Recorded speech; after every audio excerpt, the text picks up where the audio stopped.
en defensa de la tradición.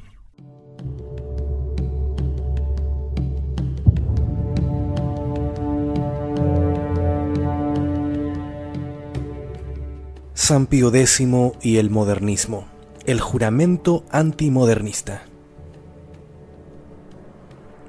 Si el modernismo no hubiera sido más que una herejía, aunque tan generalizada como el arrianismo, las condenaciones romanas no habrían ido más lejos.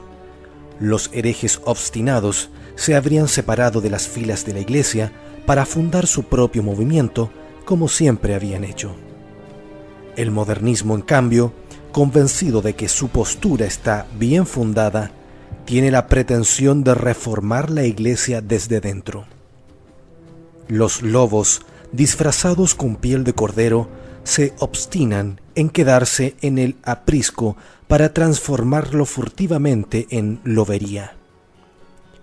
El modernismo no es solo una herejía o una apostasía, es una quinta columna. Pachendi habla de los seudónimos utilizados para engañar al lector desprevenido, simulando una enorme cantidad de autores. El modernista, como nunca se repetirá bastante, es un apóstata al mismo tiempo que un traidor de hecho y de derecho.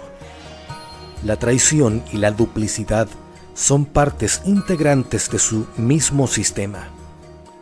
El modernista de buena cepa es el que puede afirmar su fe personal desde lo alto del púlpito y contradecirla inmediatamente después como sabio e historiador en sus escritos. Los cabecillas habían adoptado desde muy pronto una actitud inflexible de disimulación. Utilizando el viejo sofisma de que el fin justifica los medios, Tyrrell pensaba que una mentira puede ser a veces protectora de la verdad. Loisy no sentía mucho aprecio por su colega del otro lado del Canal de la Mancha, que hablaba con un cinismo que indignaba incluso a sus amigos. Sin embargo, el mismo Loisy había vivido mucho tiempo en una situación ambigua con su propia conciencia, ya que habla del enorme equívoco que pesó sobre su situación personal el día en que creyó poder mantener su rango en la Iglesia sin admitir sus doctrinas. El caso más destacado en la materia fue el de Turmel, modelo de esta clase de gente, ya que produjo cerca de 65 escritos bajo 14 seudónimos diferentes. Esto acabó dando mucho que hablar en los medios modernistas. Este sacerdote erudito, que preparaba su historia del dogma del papado, fue desenmascarado como el personaje que se ocultaba tras los seudónimos de Dupin y Herzog, los cuales, utilizando los mismos materiales, ya habían socavado el dogma de la Trinidad y la Mariología. Ahí se ocultaba el tan conocido juego según el cual la fe puede decir que sí al mismo tiempo que la ciencia dice que no. Todo lo anterior pone una nota de moralidad muy peculiar sobre el movimiento modernista. ¿Cómo extrañarse de que Dios haya cegado a hombres que habían negado deliberadamente las evidencias meridianas para pasar la vida entera bajo el signo de la impostura y del engaño? ¿Sería demasiado temerario aplicarles las palabras del salmista: ¿la iniquidad se ha engañado a sí misma? Los italianos no se quedaban atrás en esas piruetas del espíritu.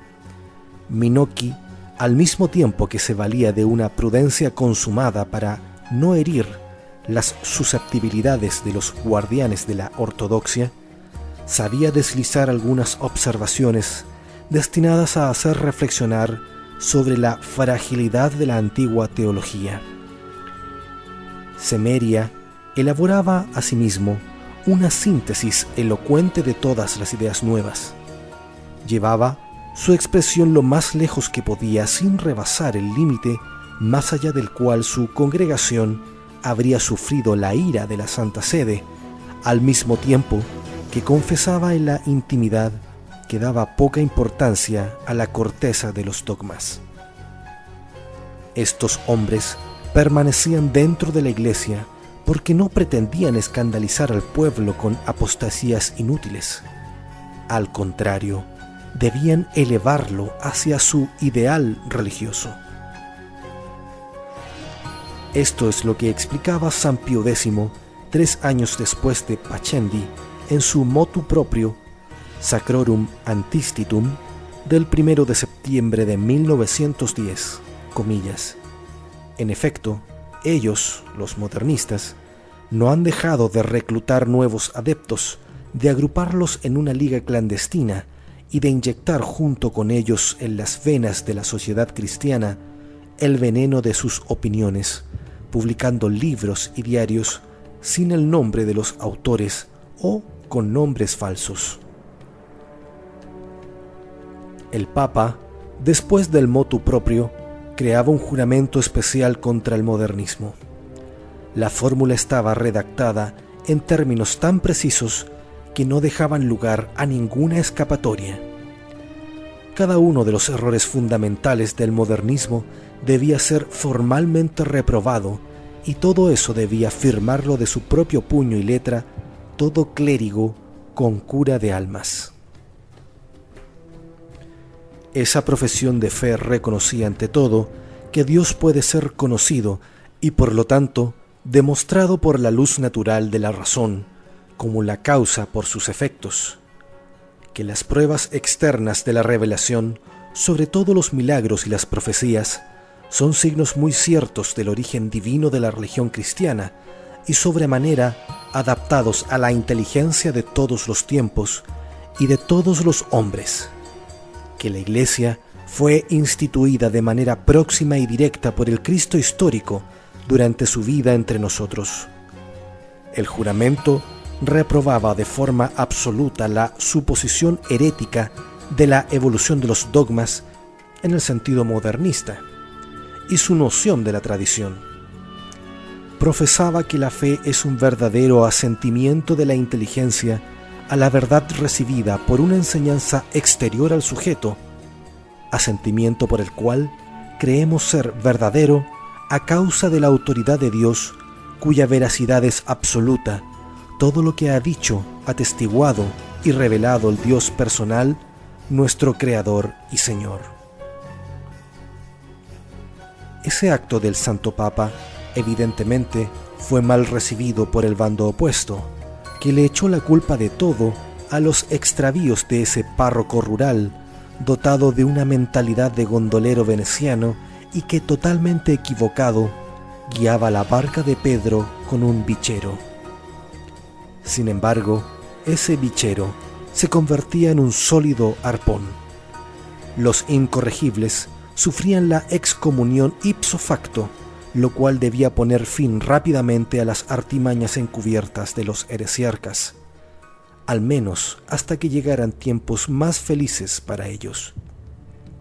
De este modo, los historiadores de la época afirmaban con un optimismo que, con el paso del tiempo, puede hacernos sonreír: ¿es posible una nueva crisis modernista?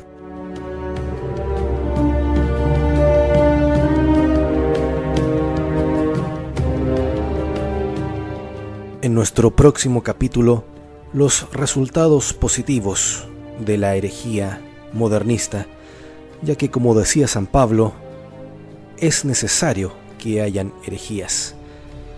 Muchas gracias por la audición y será hasta un próximo capítulo de En Defensa de la Tradición, en Convicción Radio.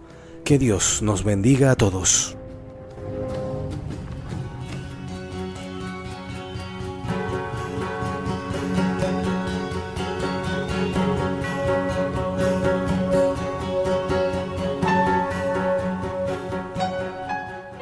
En defensa de la tradición.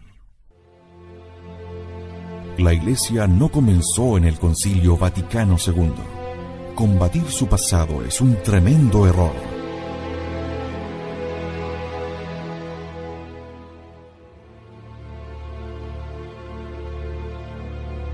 En defensa de la tradición, nos dedicamos a demostrar el terrible daño que ha producido el abandono de la tradición de la Iglesia.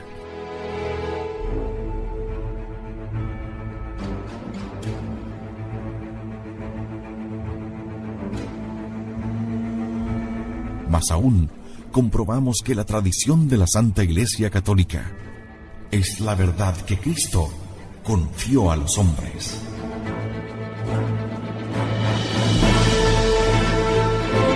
En defensa de la tradición. En Convicción Radio.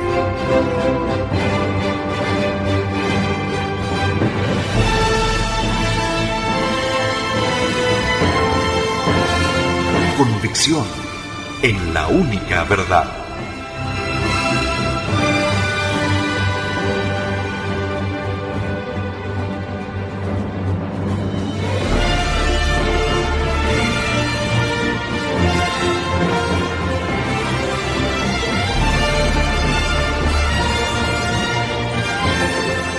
Porque la Santa Iglesia Católica Apostólica Romana es la única iglesia de nuestro Señor Jesucristo,